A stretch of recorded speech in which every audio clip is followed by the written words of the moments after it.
Oke, assalamualaikum warahmatullahi wabarakatuh. Kita lanjut materi lagi ya untuk mata kuliah mikroprosesor. Oke, di video sebelumnya kita telah bahas tentang masih sekedar pengantar mikroprosesor ya. Oke, sekarang kita akan bahas masalah CPU, Central Processing Unit, atau biasa kita kenal dengan istilah prosesor. Oke, apa itu CPU?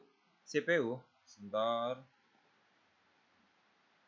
CPU atau Central Processing Unit merupakan perangkat keras komputer yang memahami dan melaksanakan perintah dan data dari perangkat lunak. Istilah lain CPU adalah prosesor. Jadi dalam sehari-hari itu yang biasa kita kenal CPU itu adalah prosesor. Jadi biasa yang bahasa sehari-hari yang biasa kita kenal itu adalah prosesor. CPU yang diproduksi dalam sirkuit terpadu adalah mikroprosesor. Ini adalah contoh pin mikroprosesor Intel X80486DX2 ya, prosesor tipe pertama ya kalau tidak salah. Saya agak lupa sih untuk perusahaan Intel ya. Oke, sekarang kita akan bahas komponen CPU. Komponen CPU itu ada 4 ya secara umum. Yang pertama ada ALU, register, CU, control unit, dan CPU interconnection. ALU itu arithmetica logical unit, register itu media penyimpanan sementara dalam CPU, dan CU itu adalah control unit. CPU interconnection itu yang menghubungkan komponen di dalam CPU. Nanti kita akan bahas satu persatu ya. Oke, sekarang kita akan bahas dari ALU dulu, arithmetica dan logical unit. ALU atau arithmetica dan logical unit adalah salah satu bagian dalam dari sebuah mikroprosesor yang berfungsi untuk melakukan operasi hitungan aritmatika dan logika. Jadi lihat dari namanya saja ya, dia itu aritmatika dan logika. Jadi dia itu akan membedakan fungsi yang masuk, apakah dia termasuk aritmatika atau sebuah logika. Fungsi-fungsi yang didefinisikan pada ALU adalah sebagai berikut.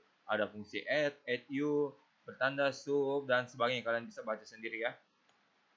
Nah, kemudian register. Register itu adalah penyimpanan kecil yang mempunyai kecepatan akses cukup tinggi yang digunakan untuk menyimpan data dan instruksi yang sedang diproses. Jadi register itu dia penyimpanan sementara dalam prosesor ya. Register itu umumnya diukur dengan satuan bit yang dapat ditampung oleh seperti register 8 bit, 16 bit, dan register 32 bit ataupun 64 bit dan sebagainya. Register terbagi beberapa kelas ya, ada register data, alamat, general, dan floating point. Kalian bisa baca sendiri untuk pengertiannya. Kemudian ada register konstanta, vektor, spesial, dan yang lebih spesifik kalian bisa baca ya, ini hanya sekedar teori saja. Nah, ukuran register. Ini dari tipe prosesornya. Untuk Intel 404 itu dia masih menggunakan 4 bit. Sedangkan kalau yang sekarang itu kebanyakan sudah menggunakan 64 bit.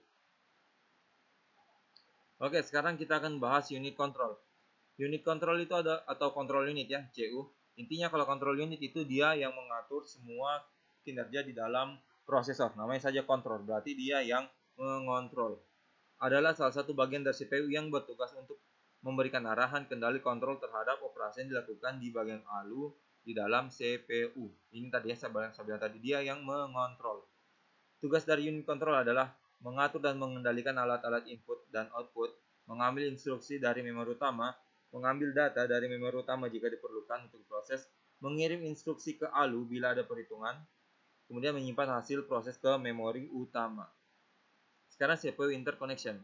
CPU interconnection adalah sistem koneksi yang menghubungkan komponen internal CPU yaitu ALU, unit control, dan register, dan juga dengan bus-bus eksternal CPU yang menghubungkan dengan sistem lain seperti memori utama, nanti masukan ataupun keluaran.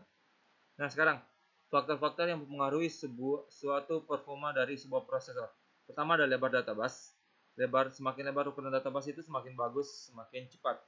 Gini, lebar data bus itu misalkan kita ibaratkan sebuah pipa. Pipa kan semakin besar ukuran pipanya, maka akan semakin deras air yang bisa, atau semakin banyak air yang bisa mengalir ke dalam pipa tersebut. Jadi ibaratnya kayak gitu ya, lebar data busnya kita ibaratkan dengan sebuah pipa air. Kemudian ada kecepatan prosesor. Ini ditandai dengan clock speednya. Intinya semakin cepat pasti semakin bagus. Kecepatan input output. Kecepatan input output itu tergantung dari perangkat input outputnya ya. Kemudian ada arsitektur, itu bentuknya sama adalah memori cache. Semakin besar ukuran memori cache pasti semakin bagus, tapi semakin lambat. Oke. Sekarang kita akan ke lebar data bus dulu, tadi seperti yang saya sudah sebutkan, merujuk pada ukuran data bus, ukuran data bus dalam sebuah bit. Kalian bisa baca seperti ini panjangan. Intinya tadi itu semakin lebar semakin bagus. Kalian bisa baca sendiri ya. Kemudian kecepatan prosesor. Kecepatan prosesor menunjukkan pada kecepatan clock yang menjalankan prosesor. Contoh, prosesor 808 dirilis dengan kecepatan 4,77 MHz yang merujuk pada frekuensi sinyal yang diaplikasikan terhadap prosesor. Sinyal ini digunakan untuk memperoleh waktu operasi timing operation. Jadi intinya saja, semakin tinggi hertznya itu semakin bagus. Tapi ada sedikit kendala, yaitu kalau semakin cepat, kadang dia itu semakin panas. Makanya biasanya itu di CPU itu biasanya ada cooling tambahan atau pendingin tambahan. Nah, kecepatan input-output. Berhubung dengan kecepatan dari input-output, peralatan seperti video, intinya dia semakin bagus peralatan input-outputnya, maka akan mempengaruhi kecepatan sebuah sistem komputer. Arsitektur internal.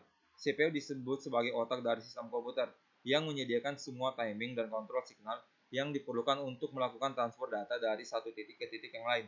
Dalam sistem komputer, operasi-operasi dasarnya ini kalian bisa baca ada transfer data, manipulasi, transfer data di antar CPU. Jadi jika internal CPU lengkap, maka performa CPU juga akan semakin bagus.